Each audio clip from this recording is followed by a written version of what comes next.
भारतीय पत्रकारहरूले हद पार गर्दै अनि माफी माग्दै। भारत की सरकार ने अभी कोई कार्रवाई नेपाल के खिलाफ नहीं की है। भारत की सेना ने कोई कार्रवाई नेपाल की सेना के खिलाफ अभी तक नहीं की है। और नेपाल को देखिए कि नेपाल हमारे देश के न्यूज चैनल से ही डर गया, नेपाल हमारे देश के पत्रकारों से डर गया, नेपाल हमारे देश के एंकर से डर गया, हमारे प्रोग्राम से डर गया और हमारे न्यूज चैनल से डर गया। नेपालको अडानले तिलमिलाएका भारतीय अधिकारीहरू जस्तै भारतीय पत्रकारहरू पनि अहिले अत्तालिएका छन्। छिमेकीहरू कसैसँग राम्रो सम्बन्ध नभएको भारत हालै चीनसँगको सीमा विवाद समस्याका कारणले पनि आत्तिएको देखिन्छ। कि जो नेपाल भारत को बड़े भाई की तरह मानता था वो आंखें तरेरने लगा, यहां तक कि बॉर्डर के 3 इलाकों को अपने नक्शे में शामिल कर लिया।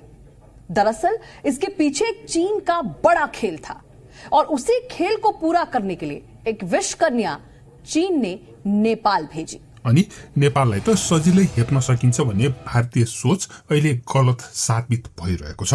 नेपाललाई आफ्नो तहको देश नमानेकै हुनाले भारतले चिनिया अधिकारीहरूसँग जस्तै नेपालसँग वार्ता गर्ने कुनै पहल नै गरेको छैन। यसरी वार्ता गर्नुको साटो गुप्तचरहरू परिचालन गरेर राजनीतिक अस्थिरता बनाउने प्रयास जारी नै रहेको छ।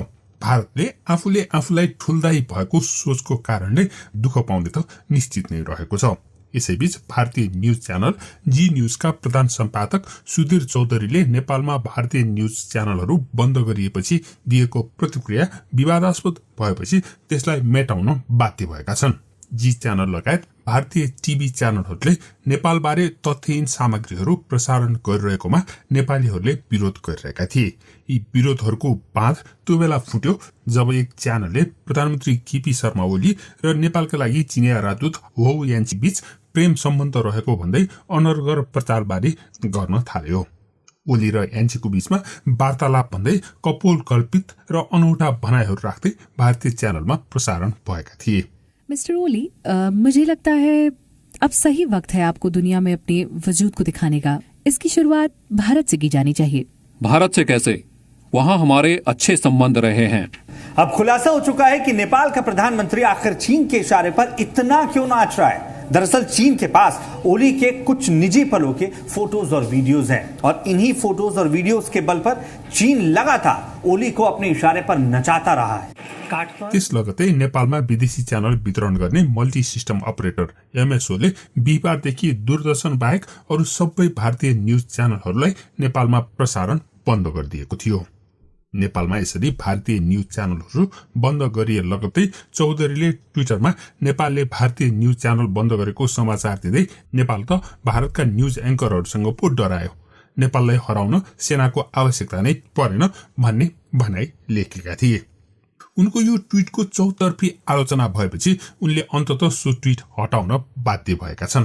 त्यसको प्रत्युत्तर स्वरूप चौधरीले हिन्दीमा लेखेका छन्, मेरो यस ट्विटरबाट हाम्रा नेपालका दर्शकलाई चोट पुगेको रहेछ। त्यसका साथै यहाँ भारतमा पनि धेरैजनाले मेरो उक्त विचार ठिक नभएको बताएको हुनाले मैले यो खबर आएपछि आवेशमा अनावश्यक प्रतिक्रिया दिएको जस्तो लाग्यो। यो मञ्च अभिव्यक्तिको हो, कसैलाई चोट पुर्याउनका लागि होइन। यसकारण दुःख व्यक्त गर्दै यस ट्विटलाई हटाउँदैछु। नेपालको भूमि कालापानी आफ्नो नक्सामा सामेल गरेर नक्सा सार्वजनिक गरेपछि नेपालको विरोधको व्यवस्था गर्दै नेपाली भूमिमा बाटो बनाएर उद्घाटन समेत गरेको थियो। त्यसको प्रतिक्रिया स्वरूप नेपालले पनि कालापानी, लिपुलेक र लिम्पियोधुरा सहितको नयाँ राजनीतिक तथा प्रशासनिक नक्सा जारी गरेको थियो। त्यसपछि भारतीय सञ्चार माध्यमहरूले नेपालले चीनको इशारामा उक्त कदम उठाएको भन्दै नेपाल विरुद्ध तथ्यहीन प्रचारबाजी गरिरहेका छन्। भारत सरकारले नेपालले बारम्बार वार्ताको लागि गरेको अनुरोधको व्यवस्था गर्दै भारतीय सञ्चार माध्यमहरूको र गुप्तचर एजेन्सीहरूको सहयोगमा नेपालको राजनीतिक क्षेत्रलाई हस्तक्षेपको चरम बिन्दुमा पुर्याएका छन्।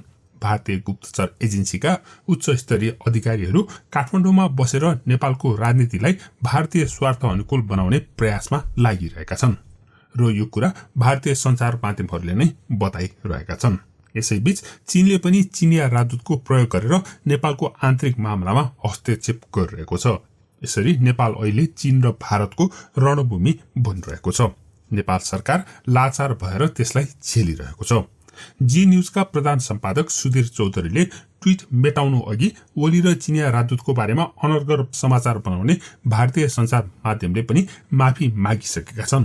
तर यसबीच भारतीय सञ्चार माध्यमलाई नेपालमा भएको बन्देज कहिलेसम्म हुने हो भन्ने खुलेको छैन। सांस्कृतिक, राजनीतिक और ऐतिहासिक तौर पर काफी मजबूत रही है। हम इस संबंध की अहमियत और जरूरत को समझते हैं। साथ ही हम नेपाल की जनता की भावनाओं का आदर भी करते हैं। एक जिम्मेदार चैनल के नाते हमारी कोशिश होती है कि संबंधों की उष्मा हमेशा कायम रहे। हमारे चैनल पर त्रुटि से प्रसारित कार्यक्रम ओली की इशकिया से अगर नेपाल की जनता की भावनाएं आहत हुई हैं तो हम खेद जताते हैं। अनि भारतीय मिडियालाई नेपालमा सधैँको लागि बन्द गर्नुपर्ने माग पनि उठिरहेका छन्। तर मेरो व्यक्तिगत विचारमा गलत समाचारलाई रोक्नुभन्दा पनि खण्डन गर्ने र कानूनी उपचार खोज्नु नै उपयुक्त हुन्छ। नेपालमा बन्देज लगाएर भारतीयहरूलाई नेपालका बारेमा अफवाह र गलत सूचना दिन छुट दिनु। उसके बाद भारतीय नाकाबंदी के काउंटर में चीन के साथ बहुत सारे संबंधों की बात हुई, बहुत सारी संधियां हुई। हालांकि वो संधियां क्रियान्वयन में अभी मुझको नहीं लगता है कि उसमें कुछ प्रगति हुई है। तो एक पॉलिटिकल एक उनका ये था। दूसरी बात ये देखिए, गंभीर बात ये है कि नेपाल जिसका एक बहुत अर्थतंत्र अभी कमजोर अवस्था में है और नेपाल ने समाजवाद उन्मुख भारतीय टेलिभिजन च्यानलहरू प्रसारण रोक्नुका कारणका बारेमा बीबीसी नेपाली सेवामा लेखिएको छ। नेपालले लिम्पियाधुरा समेटिएको नयाँ नक्सा सार्वजनिक गरेसँगै नेपाल भारत सम्बन्धमा देखिएको चिसोपनका बीच भारतीय सञ्चार माध्यमहरूमा नेपाल जोडिएका समाचार सामग्री मध्ये केही आपत्तिजनक रहेको व्यवसायीहरू बताउँछन्। डीटीएच सेवा प्रदायक डिसोमका प्रबन्ध निर्देशक सुदीप आचार्यले भन्छन्, भारतीय समाचार च्यानलहरूमा नेपालबारे प्रसारण गरिएका सामग्री ग्राहकहरूले नै आपत्ति जनाएपछि प्रसारण रोक्ने सहमति गरेका हौं।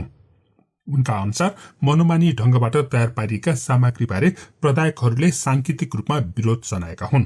अब यसलाई सरकारले कसरी लिन्छ हेर्छौं, उनले भने। मेरो टिभीका प्रबन्ध निर्देशक प्रकाश घिमिरे पछिल्लो 2-3 महिनादेखि ग्राहकहरूबाट गुनासो आएको बताउँछन्।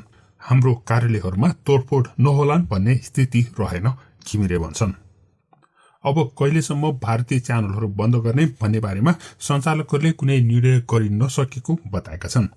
बीबीसी नेपालीसँग कुरा गर्दै मेरो टिभीका प्रबन्ध निर्देशक प्रकाश घिमिरेले भन्छन्, हामीले कहिलेसम्म भारतीय समाचार च्यानल बन्द गर्ने तय गरेका छैनौं। सधैँ त पक्कै बन्द गर्न सकिँदैन, सरकारी पहलबाट निकास आउला भनेर बताएका छन्।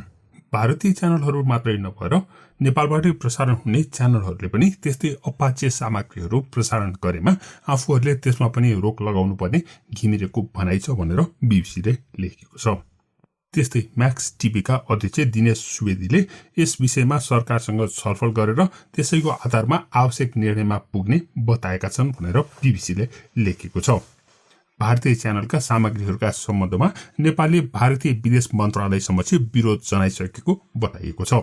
भारतीय समाचारमूलक टिभी च्यानलहरूमा नेपालबारे आपत्तिजनक सामग्री प्रसारण भएको भन्दै दिल्ली स्थित नेपाली दूतावासले औपचारिक रूपमा नै विरोध जनाएको परराष्ट्रका एक अधिकारीले बताएका छन् भनेर बीबीसीमा लेखिएको छ। ती अधिकारीका अनुसार त्यस्ता सामग्रीले दुई देशको सम्बन्धमा प्रभाव पार्ने र जनस्तरमा घृणा फैलाउने कार्य गरेको हुनाले दूतावासले भारतीय विदेश मन्त्रालयले बताएको छ। हामीले यस विषयमा औपचारिक र अनौपचारिक दुवै स्तरमा कुरा उठाएका छौं भनेर ती अधिकारीले बताएसँगै उनले यस विषयलाई भारतीयहरूले पनि गम्भीरतापूर्वक लिएको उनले बताएका छन्। नेपाल में हर समारोह में, हर कार्यक्रम में हो यांकी दिख रही थी। हालांकि तब तक किसी ने ज्यादा गौर नहीं किया, लेकिन जब नेपाल से संबंध खराब होने लगे तो सबका ध्यान गया कि कहीं यांकी ओली को बहकाकर ये खेल तो नहीं करा रही। ओली ने यांकी के कहने पर नेपाल का नक्शा भी नए सिरे से तैयार करवा दिया और इसी के बाद से भारत और नेपाल के संबंधों में दरार आई, या फिर यूं कह सकते हैं कि और ज्यादा खराब हुए। और अगर इसका श्रेय यांकी को जाए तो इसमें कुछ गलत नहीं होगा। यांकी की अदाओं पर एक राष्ट्र का प्रधानमंत्री न सिर्फ दिल हार रहा था, बल्कि वो अपने देश को भी हारने को बेताब था। भारतीय रिटायर मिलिट्री मेजर जनरलले भनेको भनाइको बारेमा नेपाली पत्रकार भूषण दाहालले लेख्छन्, मेरो देशका बारेमा यस्ता गिरेका अभिव्यक्ति बारम्बार सुन्न र पढ्न पर्दा कुनै नेपाली पनि हर्षित छैन र हुन्न। तपाईको मुलुकको विगतमा नेपालको सार्वभौमसत्ताका खिलाफमा खेलेका करतुतहरूलाई अझै पखालिसकेका छैनौं। तैपनि हामी छिमेकीको सम्मान गर्छौं। भाङ धजुरोकै असर भए त इनफ इज इनफ भनेर लेखेका छन्। अपना गैर कानूनी कब्जा कर लिया है। चीन को अगर इस दुनिया का भू माफिया कहा जाए तो गलत नहीं होगा। वो हर जगह जमीन हड़पने में लगा रहता है। हुमला डिस्ट्रिक्ट है, उसका भागदौड़ खुला इलाका है। वहाँ की 6 हेक्टेयर जमीन पर चीन ने कब्जा कर लिया है। हुमला डिस्ट्रिक्ट की करावली नदी जाती है, उस नदी के आसपास का 4 हेक्टेयर का इलाका चीन। There are reports that state government of West Bengal has halted the movement of Nepali cargo trucks from the eastern border point of Kakarvitta. Do we have any comments on this? Siddhant, I can inform you that trade and supplies are going on without any hindrance, including at the Kakarbitta-Panitanki border. And the two countries, we have extensive trade relations.